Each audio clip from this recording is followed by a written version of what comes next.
Le public français est toujours autant cinéphile. Du 21 au 30 mars 2025, près de 40 000 spectateurs se sont rendus dans les salles obscures du festival de cinéma d'Alès, Itinérance. Une affluence et un programme dense qui implique forcément une organisation bien huilée. J-5 avant le début du festival. Quelques techniciens et techniciennes s'affairent en coulisses. L'une des plus grandes étapes de préparation du festival consiste à transformer la grande scène nationale du cratère en salle de cinéma. La gigantesque toile blanche, qui est en fait l'écran géant sur lequel sera projeté de nombreux films, courts-métrages et avant-premières, est installée avec beaucoup de minutie.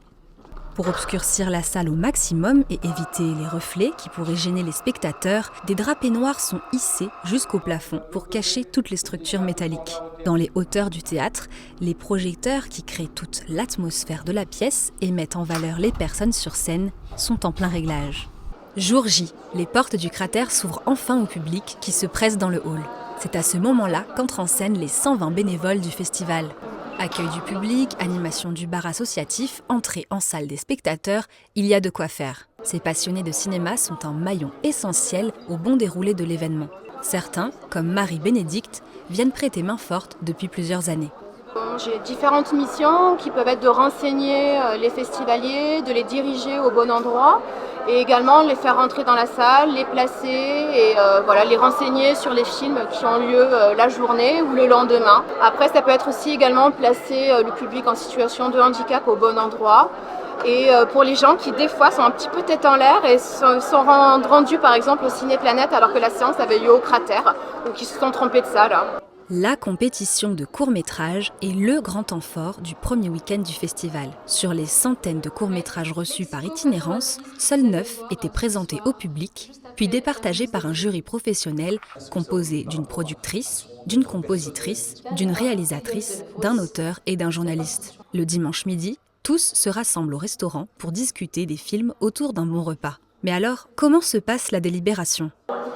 Elle était enflammée. En fait, on se dispute un petit peu au début, mais si c'est le Grand Prix, c'est qu'on est tous d'accord et qu'il y a un détail que lui, peut-être qui choque un des membres du jury, mais ça veut dire qu'on s'est tous mis d'accord. Donc c'est vraiment un travail de juste discuter ensemble, peut-être sortir ce que tout le monde aime moins et sélectionner celui qui a plus de qualité selon l'ensemble.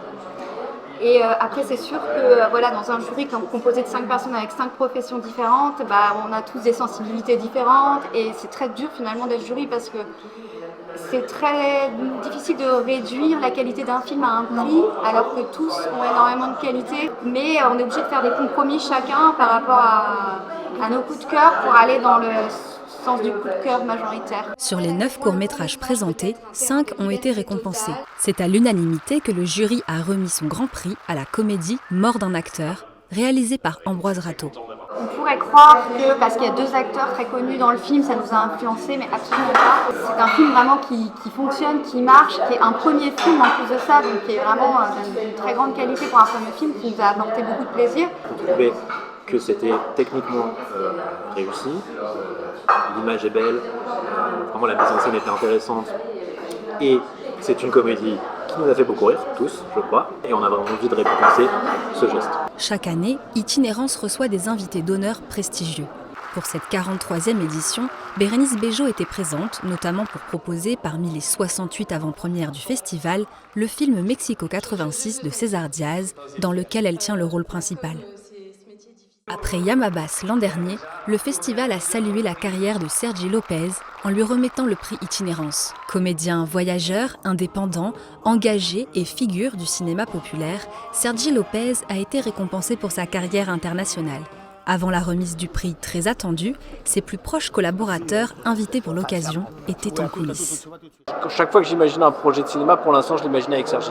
Un prix comme le prix Itinérance qui récompense une personnalité qui est dans l'audace, dans le cinéma d'auteur, dans l'indépendance, la carrière internationale, Sergi c'est la personne idéale. Il faudrait que le prix récompense aussi la générosité parce que c'est une personne qui déjà humainement est adorable et en plus qui est dans une générosité professionnelle remarquable. C'est donc avec beaucoup de succès que s'est terminée cette 43e édition d'Itinérance.